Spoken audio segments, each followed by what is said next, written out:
Welcome to Draw Tip Tuesday. Here's your weekly dose of inspiration to build a creative habit, one drawing at a time. Brought to you by Sketchbook School. Hi, welcome to Draw Tip Tuesday. Ever have that fear of the blank page? You don't know what to draw, or maybe you have a brand new sketchbook and you're like, oh, I have to start in this, but I don't know it yet, and I don't even know what to start with because it has to look great, whatever. Let's get over that. What you can do is just fill a whole page with testing your tools. And it can look pretty cool too, because every time you use a different sketchbook, the paper will react differently. It will respond differently to the tools that you like to use.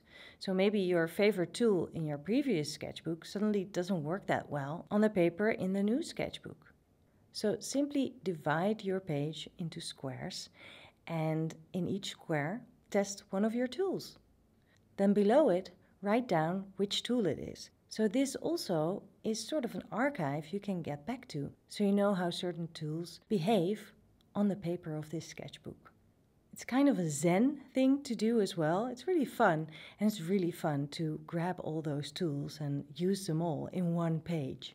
And you might actually discover tools that you haven't used for a while and that they work really well on the paper in the sketchbook. So open up that brand new sketchbook, test all your tools, play with all your toys, have fun, fill that page. I'll see you next week.